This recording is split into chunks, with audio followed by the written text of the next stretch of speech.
안녕하세요. 김성길 목사와 함께하는 예수님 이야기 제4단원의 이 시간 509회가 되겠습니다. 이 시간에는 주제는 뽑는 것을 주의하라, 이런 주제입니다. 본문은 마태복음 13장 24절로 30절과 36절로 43절입니다. 자, 본문을 먼저 읽겠습니다.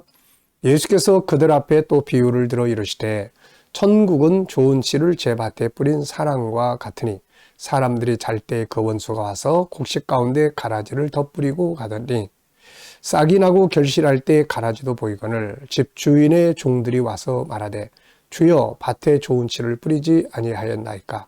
그런데 가라지가 어디서 생겼나이까. 주인이 이르되 원수가 이렇게 하였구나. 종들이 말하되 그러면 우리가 가서 이것을 뽑기를 원하시나이까.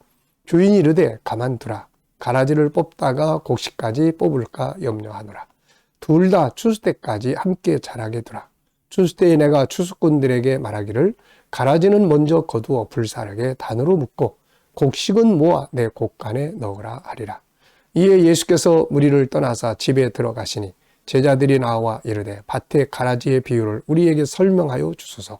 대답하여 이르시되 좋은 씨를 뿌리는 이는 인자요 밭은 세상이요 좋은 씨는 천국의 아들들이요 가라지는 악한 자의 아들들이요 가라지를 뿌린 원수는 마귀요 추수 때는 세상 끝이요 추수꾼은 천사들이니 그런즉 가라지를 거두어 불에 사르는 것 같이 세상 끝에도 그러하리라.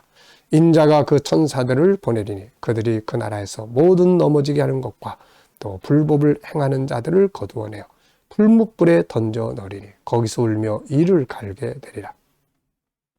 그때의 의인들은 자기 아버지의 나라에서 해와 같이 빛나리라. 귀 있는 자는 들으라. 아멘. 자, 이 말씀 가운데 보면 29절에 보면은 28절에 보면은 그 종들이 이렇게 말하죠. 우리가 가서 이걸 뽑기를 원하시나이까. 그러니까 가라지를 심었는데 종들이 가서 이거 뽑아버리면 좋겠습니까? 이렇게 물었어요. 그랬더니 주님이 뭐라고 그러시냐면 가만둬라. 가라지를 뽑다가 곡식까지 뽑을까 염려하노라. 이런 말씀하셨어요. 이게 참 중요한 말씀이거든요. 그래서 둘 다 추수 때까지 그냥 내비두는 거죠. 그래서 그때가 되면은 이게 다 이제 갈라지니까요.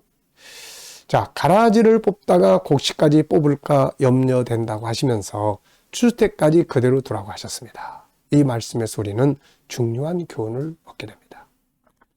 자칫 잘못하다가 실족시키는 일, 이런 거 조심해야 된다는 거거든요. 그래서 몇 가지를 적어봤는데요. 우리가 조심해야 될 거, 이거 잘못해가지고 사람을 실족시키는 경우들이 있단 말이죠. 이거. 자, 첫째는 교회가 성도들을 징계하거나 정죄하는 일을 주의해야 된다. 조심해야 된다는 거죠. 물론 요즘에는 교회가 성도들을 징계하거나 이런 거 거의 없죠. 마음에 안 들면 딴 교회로 가버리고 그래버리니까 교회가 그런 징벌을 하기가 어려운 시대를 살고 있습니다. 그럼에도 불구하고 혹시라도 그런 일들이 벌어질 때 아주 조심하고, 또 교회는 법과 원칙이 살아 있어야 되지만 그 위에 사랑이 있어야 되는 거예요. 용서와 사랑. 이게 없으면 이제 실족시켜버리는 거예요. 그래서 잘못된 것은 분명하게 인식을 하되 그걸 용납할 수 있는, 본인도 회개하고 돌이킬 수 있는, 이런 게 이제 중요한 거예요.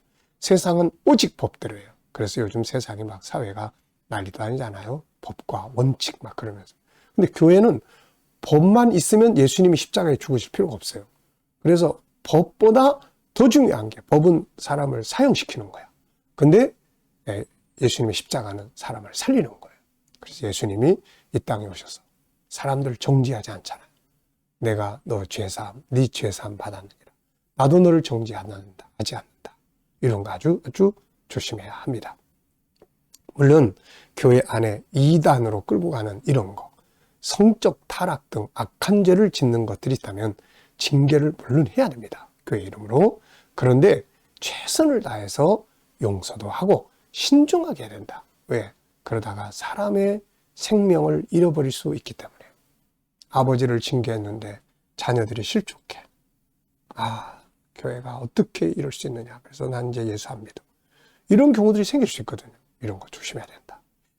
두 번째는요, 성도들이 서로 정죄하는 것을 주의해야 돼. 성도들끼리 교회 공동체가 아니라 성도들끼리 이것 때문에 시험 들어가지고 주님을 떠나는 일들이 많기 때문입니다. 예수님은 사람을 비판하고 정죄하는 것을 주의하라고 했어요. 하지 말라고 했습니다.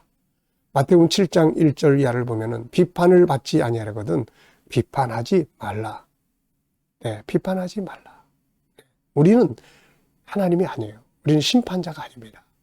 그래서 우리가 남을 정죄하는 것을 굉장히 조심해야 돼요. 하지 말아야 돼요. 왜냐하면 그것 때문에 그 사람이 나 이제 예수 안 믿어. 난 저 아무개 꼴 보기 싫어서 나는 이렇게 돼버리면 안 된다는 거예요. 알곡을 뽑아버리면 되겠습니까? 이거 안 되는 거죠. 그래서 함부로 정죄하는 걸 조심해라. 또 가족들끼리도 서로를 실족시키는 일들을 주의해야 합니다. 예수님은 마태복음 18장 6절에서 누구든지 나를 믿는 이 작은 자 중 하나를 실족하게 하면 차라리 연자 맷돌이 그 목에 달려서 깊은 바다에 빠뜨려지는 것이 낫다. 실족하게 하는 일들이 있으므로 말미암아 세상에 화가 있도다. 실족하게 하는 일이 없을 수는 없으나 실족하게 하는 그 사람에게는 화가 있도다.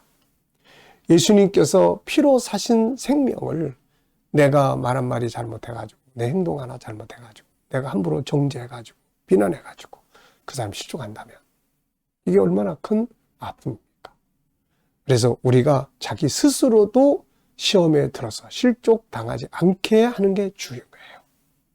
교회 가서 다른 사람들 이야기 듣다 보니까 나에 대해서 수근수근하고 그럴 때 그래 주님이 하시니까 내가 믿는 분은 저 사람들이 아니고 난 예수님을 믿는 사람이니까 그러면서 이거를 이기고 나갈 수 있어야 되고 또 하나는 우리가 다른 사람들을 실족하지 않도록 참 조심해야 돼요.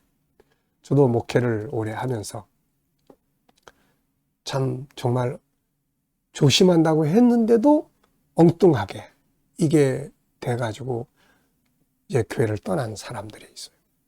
그래서 나중에 이제 그 사람들이 들려오는 이야기를 들어보면은 목사님이 그때 그래가지고 나는 이제 그 사람한테 좀 친해지기 위해서 좀 이렇게 이야기를 했던 말이 오해가 돼가지고 시험이 들어서 그리고 하나님 떠나는 난 전혀 모르고 있다가 나중에 그 이야기 다 들었을 때 막 너무 마음이 아프고 그래서 우리가 이런 것들을 참 정말 조심해야 된다 하는 생각을 하게 됩니다. 자, 그리고 또 하나는 상대방의 단점보다는 그래서 좋은 점, 장점, 애써주는 점 이런 점들을 자꾸 찾아야 돼요. 사람을 실족시키지 않으려면은 이런 걸 자꾸 찾아야 됩니다. 사람은 누구나 죄성을 가지고 있어서 죄를 짓고 단점들이 나타납니다.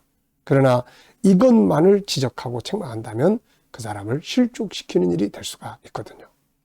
많은 사람들이 이것 때문에 마음에 상처를 안고 살아요.